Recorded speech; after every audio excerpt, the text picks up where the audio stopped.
नहीं होगा तब तक हम किसी को भी, एक भी बंदे को चेला नहीं बना सकते। और जहां पर सच्चाई होगी, जहां पर पवित्र आत्मा होगा, जहां पर समर्पण होगा, वहां पर एक सच्ची खिदमत और एक सच्ची सेवकाई को हम देखने पाएंगे। और उन बड़े उद्देश्यों को उस भवन से जिसके जन्मदिन मनाए जाते हैं, उनमें लोगों को बढ़ती हुई अवस्था में और तादाद में देखेंगे और परमेश्वर के नाम की हमद होगी और उन लोगों की आत्माएं आनंदित होगी और सुकून करेंगी कि उनकी मेहनत जाया नहीं गई। हम आपसे दुआ करते हैं मेरे पिता, इस चर्च पर अपनी आशीष दीजिए, यहाँ की कलीसिया पर आपकी आशीष बरकत हो। तमाम विश्वासी लोग जो प्रभु दूर से दूर तक यहाँ पर आते हैं इबादत करने के लिए, वे सब प्रभु यीशु के नाम के द्वारा जीवन की बातों को सीखें और अपनी जिंदगी के अंदर उस सत्य को स्वीकार और ग्रहण करें और आनंदित और आशीषित हो और परमेश्वर के नाम को महिमा और सम्मान और जलाल और कुदरत और प्रभुता प्रदान करें। हमारा ईमान है प्यारे पिता परमेश्वर कि आप प्रार्थनाओं को सुनने वाले और आशीषों को देने वाले परमेश्वर हैं। जब हम आराधना करें तो हमारे मन प्रभु पूरी रीति से आत्मनिर्भर हो, हम आप इस आराधना के माध्यम से सत्य का अनुभव कर सकें और सत्य के साथ अपनी जिंदगी को पूरी रीति से समर्पित करने के लिए अपने आप को आगे लेकर जाएं, ताकि हमारा जीवन खाली ना रहे, सुना ना रहे, सुनना पड़ा हुआ, परंतु प्रभु ये कार्यरत करता हुआ और कार्यरत देखा जाए और प्रभु इनके द्वारा बहुत सारी आत्माएं बचाई जाए, ताकि घर जो परमेश्वर का भवन है ये कभी खाली ना रहे, ये भरा रहे। आप दयावान परमेश्वर हैं, अपनी करुणा हर एक उपस्थित लोगों के ऊपर, खादिमों के ऊपर, सेवकों के ऊपर बना के रखिए और हर एक जन मिलकर के आपके नाम को महिमा, सम्मान, जलाल और कुदरत और प्रभुता दे सके। क्योंकि प्यारे पिता हमारी जिंदगी का लक्ष्य यही है, आपने अब तक हमको संभाला और हमारा लक्ष्य है कि प्यारे पिता अपने तमाम उन तमाम चीजों से जो आरामदायक चीजें जिसमें हम निकल करके बाहर आना पसंद नहीं करते, उससे बाहर निकल के आए और परमेश्वर आपके नाम को महिमा दे सके। पूरी टीम के साथ होइए, अपनी महिमा के लिए इस्तेमाल करिए, ताकि प्रभु आपके नाम को सम्मान आराधना के द्वारा दे सके। सारा आदर महिमा गौरव आपको देते हुए इस दुआ को उद्धार करने वाले मुक्तिदाता प्रभु यीशु नासरी के नाम करके मांग लेते हैं, ऐसे सुनिए और कबूल कीजिए। आमीन। Hallelujah, hallelujah. आज के दिन हम आनंदित हैं, हम सब आनंदित हैं, प्रभु को धन्यवाद देते हैं। इस खराब मौसम में भी खुदावंद ने मेरे और आपकी आत्मा को क्या किया, तैयार किया, ताकि हम लोग प्रभु के भवन में आके खुदावंद के जीवित नाम को धन्यवाद दे सके और खुदावंद के इस भवन के लिए जो खुदावंद ने मुझे और आपको के गिफ्ट के रूप में दिया है ना, उसके जन्म दिवस की हम लोग एक दूसरे को बधाइयाँ बांट सके, एक साथ हम लोग मिलके इस आनंद को उठा सके और खुदावंद के नाम को तारीफ करने वाले बन सके। Hallelujah, hallelujah.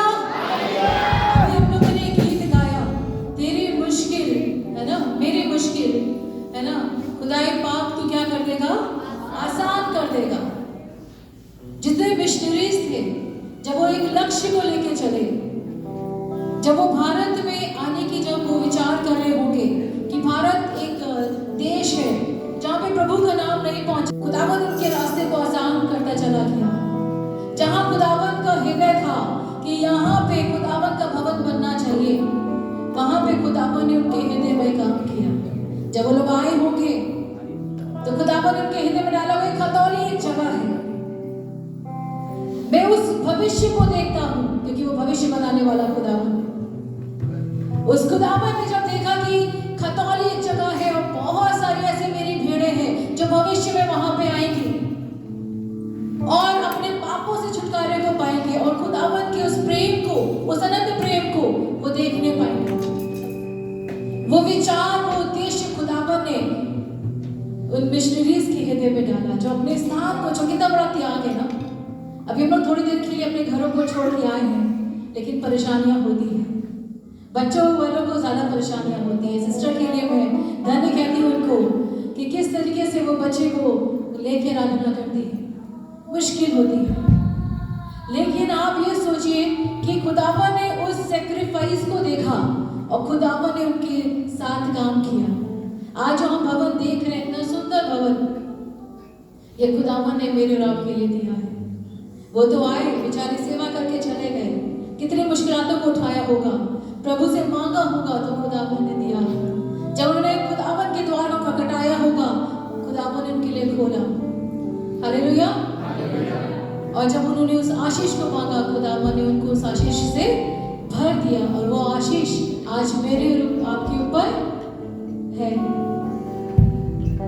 वो तो एक उद्देश्य को पूरा करके चले गए, लेकिन आज मेरा और आपका उद्देश्य क्या होना चाहिए कि खुदावन ये भवन जो आपने हमें दिया है, इसकी गरिमा को हम लोग बना के रखें। खुदावन की उपस्थिति जब यहाँ पे है तो हम लोग उस उपस्थिति के द्वारा आशीषित हो और अपने खुदावन को धन्यवाद दे सकें। उन्होंने भवन के लिए प्रार्थना किया, प्रभु ने दिया। आज मेरी और आपकी गुहार होना चाहिए, खुदावन तो हमें क्या दे, तो हमें पवित्र आत्मा दे।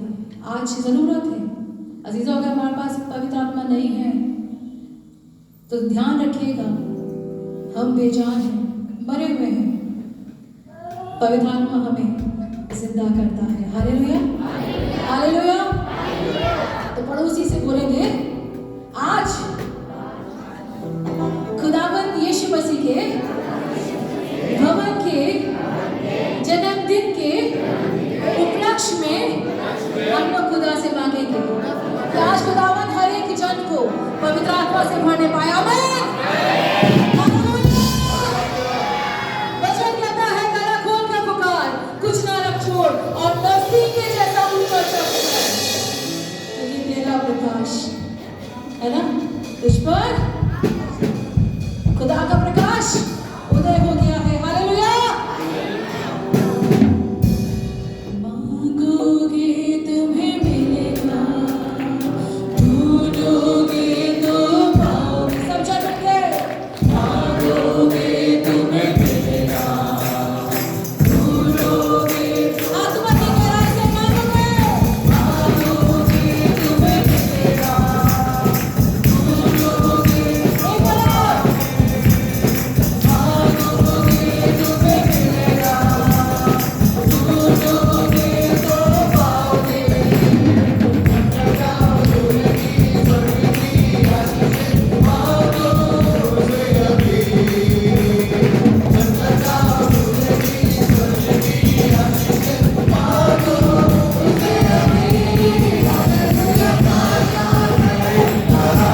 छुटकारा देता है।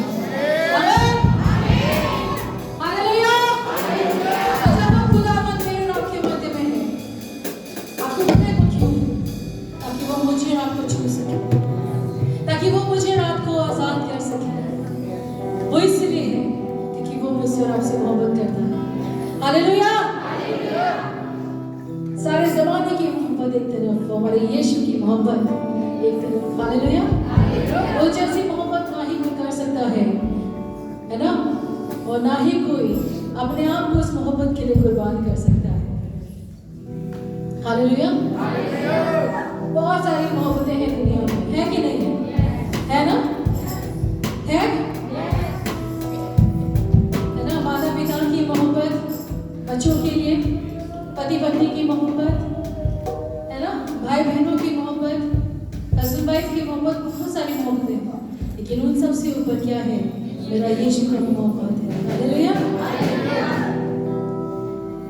एक लड़का था, उसने अपनी गर्लफ्रेंड को बोला कि मैं तुम्हारे लिए चांद तारे तोड़ लाऊंगा, है ना?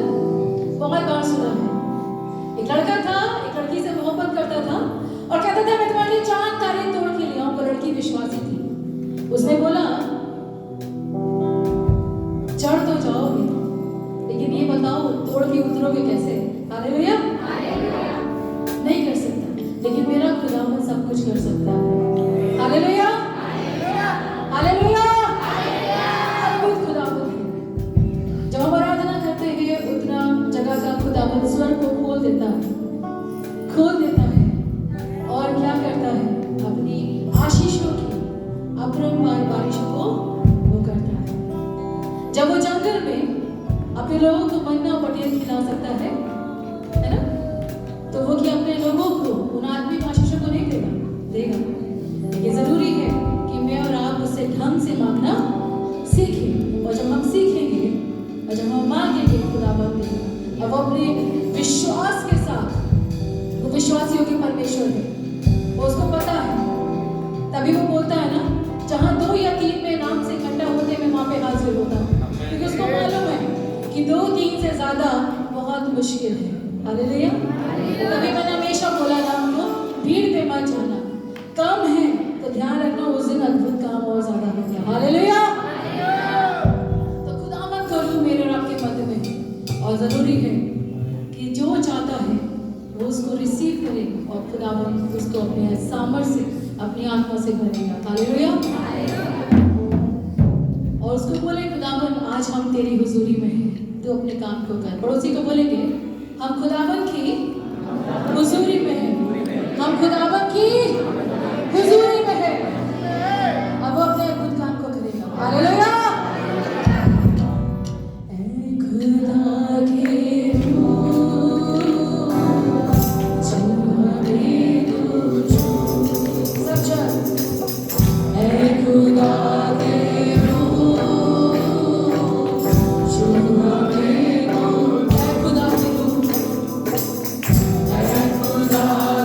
ये विश्वास करिए।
उसमें लीन होते हैं।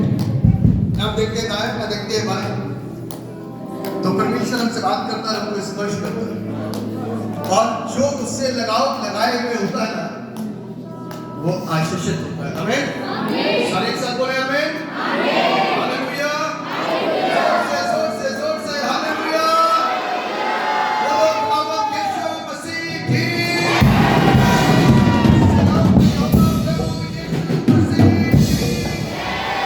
हालेलुया। एक बात सवेरे से मैडम बोल रही है, गिफ्ट। ये गिफ्ट मिला है हमको, इतना बड़ा गिफ्ट अकेले में किसी ने ला करके ये गिफ्ट मुझको और आपको दे दिया। जब गिफ्ट की बात कर रही थी तो परमेश्वर मुझको एक कलाम से, एक वचन से भर रहा था, मुझको बता रहा था कि एक स्वामी ने जाते समय लोगों को कुछ तोड़े दिए। एक को 5, एक को 3, एक को 1, और एक ने 5 को 10 करा, एक ने 3 को 6 करा, और एक ने उसको दबा दिया। तो किसने अच्छा काम किया तो बताएगा? जिसने दुगने कराए। आमीन। जब ये चर्च बना हुआ था, आज से 87 साल हो गए। आज 87वीं वर्षगांठ मना रहे हमारा। और यदि चर्च दुगना ना हो, बढ़े नहीं, तो लाभ नहीं। उन मिशनरियों ने मुझको और आपको एक तोहफा दिया, एक गिफ्ट दिया। इतना भव्य चर्च आज की तारीख में, एक चर्च बनाने के लिए इतनी समस्याएं कोई चर्च नहीं बना पा रहा है। बना पा रहा है? बना सकता है तो पैसे नहीं, और बहुत मेहनत आज के जमाने में, आज के युग में, आज के समय में, लेकिन चर्च नहीं बन रहे। परमेश्वर को धन्यवाद दें कि जो उसकी तरफ से मुझको और आपको मिला ना, वो बढ़ता जाए। आमीन। क्योंकि जब उन मिशनरियों ने, उन मिशनरी का मैं नाम लूंगा, रेवरेंड जे.ओ. निकोलस। क्या नाम था?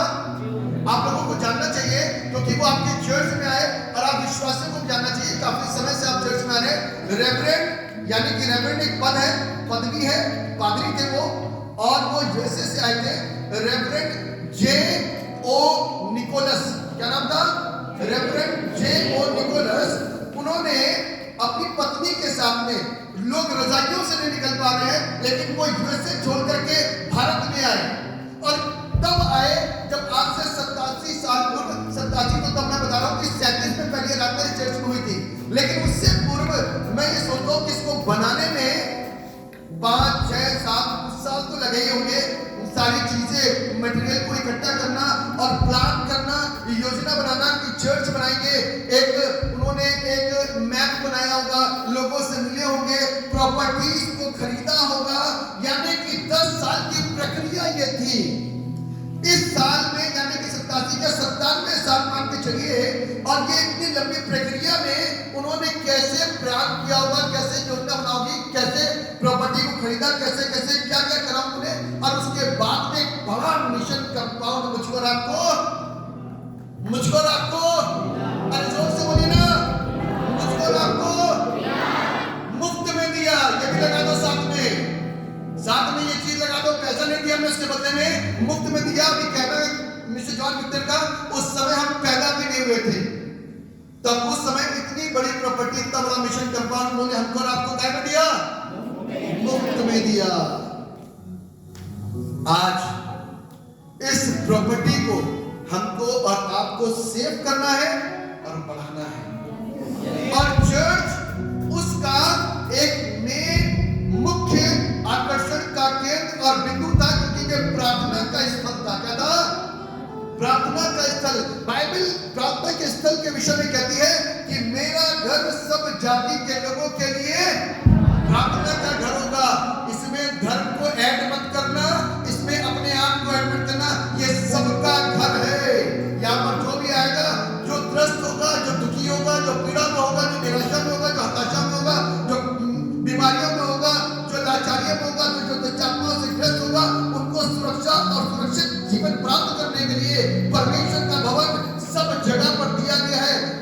कॉलोनी के क्षेत्र में, आसपास के क्षेत्र से जो भी आते हैं, ये उनके जीवन की शांति के लिए और उनके जीवन के अंदर सुकून प्राप्त करने के लिए और उनके जीवन के अंदर सत्य का प्रकाशन उनको मिल जाए, उसके लिए ये चर्च है। आप